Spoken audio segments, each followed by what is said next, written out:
Good morning to all. Today we are going to discuss about the construction techniques. Okay. So what are the techniques are available to make a wonderful structures in the atmosphere? So what are the technique as a civil engineer we are to learn? The things we are going to discuss in our unit 3. Okay. So the structural system. So the building construction is an ancient human activity. It began with the purely functional need for a controlled environment to the moderate the effects of climate. Constructed shelters were one means by which human beings were able to adapt themselves to a wide variety of climates and become a global species. The history of civil construction was begin from the period of primitive human. So from the protection against cold, rain, heat, they made cave as their shelter. But that was not enough. Cave did not remain safe for long, so huts from the stoves and leaves. So evaluation goes on. But for better comfort, civil construction got evolved and still evolving. Today, we have every comfort and facility, but we have to face the future upcoming challenges as the shortage of land. So the classification of buildings. Buildings are classified as follow based on the occupants and based on the structures. That means how we are going to use. So see, based on the occupancy in the hazards buildings, storage buildings, industrial buildings, mercantile buildings, business buildings, assembly buildings, institutional buildings, educational buildings, and then residential buildings. Based on the usage of the building surface. Now, coming to the part, the residential buildings.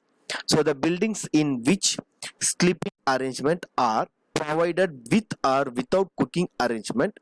It includes single or multi-family dwelling apartment like lodging, restaurant, hostels, hotels, and dormitories and hotels. So like the educational buildings, this include any building used for schools, college, education purposes only. Whereas the institutional building, this building used for different purposes such as medical or other treatment purpose. So they include hospitals, okay, then jails, in sanatorium and asylums, all the places. So that based on the performance, that means activity, they are classified what kind of building they are used. Next, the assembly buildings.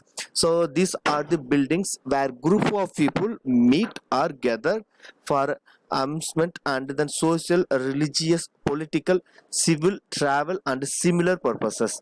Example: theater, motion picture, then houses, assembly halls, then restaurants, assembly halls. Whereas coming from the business buildings, so these buildings are used for transaction of business, for keeping accounts, and for similar other purposes.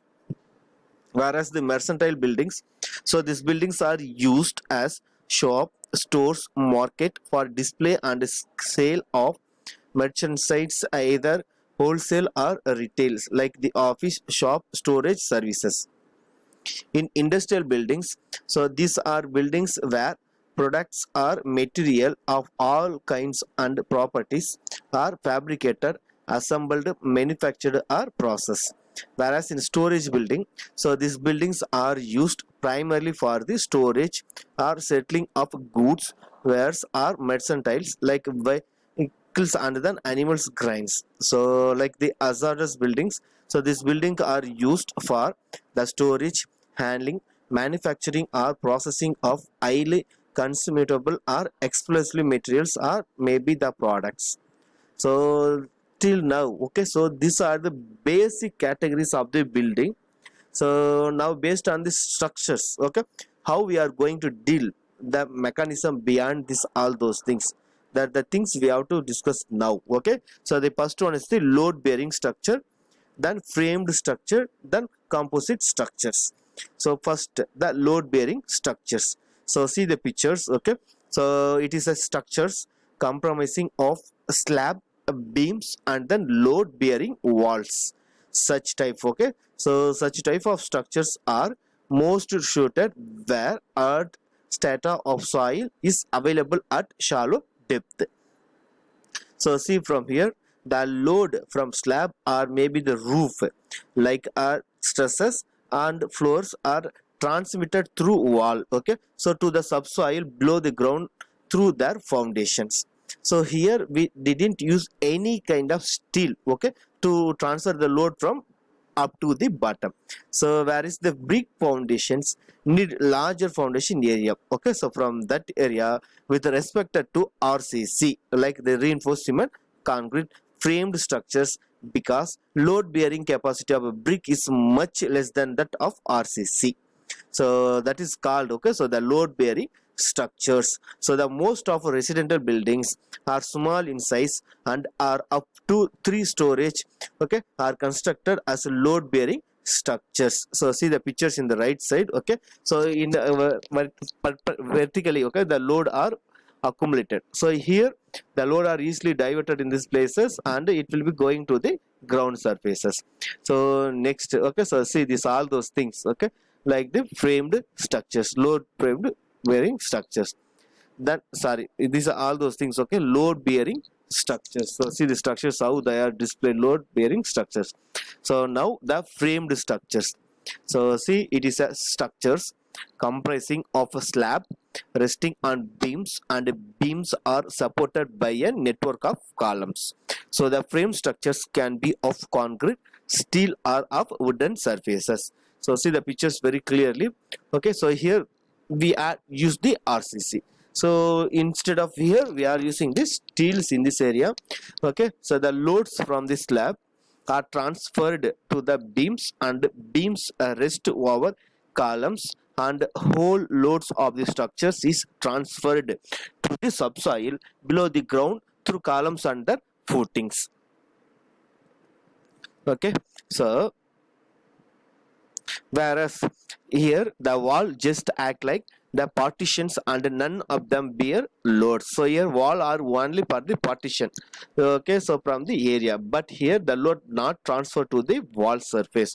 So the RCC is the most suitable material to withstand external loads like compressive, tensile, torsion and shear along with the moment. So all frame structures are constructed with RCC. Generally all multi-storage buildings or high-rise buildings are constructed as framed structures only. So see these are these framed structures, okay.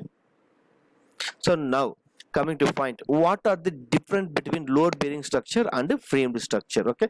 Whereas doing the load bearing structure the cost is very less, whereas the frame structure is cost is more.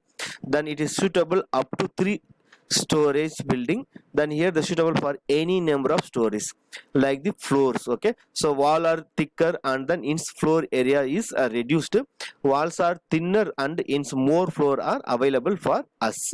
So here for the slow construction and here are the speedy construction. Then here not possible to alter the portion of wall after the construction. Here the portion of wall may be changed, okay, whenever necessary. So the resistance to earthquake is very poor from the load bearing structure, whereas the frame structure the resistance to earthquake force is good. So this is called composite structures, okay. So see the structures constructed with a combination of both the load, okay, like the load bearing as well as the framed structure is called composite structures. So in this type of structures external walls are treated as a load bearing wall and all intermediate supports are in the form of RCC columns, okay. So that means so walls the external walls are treated as the load bearing walls and all intermediate support are in the form of RCC columns. So here the load of the slab is transmitted to the subsoil below the ground by load bearing wall and the columns, so through the foundations. So the composite structures are preferred for buildings having large span such as workshop, halls, large factories, shed, go down, etc. So they be very remarkable for huge or tall buildings around the world. So see this is called load structures, okay. So here the load. Okay, so the load actuated, dead load, live load, and then wind load. So here the rain load, snow load, and then earthquake load. So the loads are transferred to the building and it will be diverted to the footings, so it will be converted into ground. So anything which exceeds the pressure or thrust on a structure is termed as a load. So whereas that dead load, okay, so it is whereas based on the loads, okay, so this all those category we will discuss on the next class. So now please understand very clearly what is meant by frame load bearing wall, so load bearing structures, and then framed structure and composite structures. Okay, so then remaining things based on the load we will discuss on the next class. Okay, thanks to all. If you need any clarification, we will discuss on our class. Okay, thanks to all.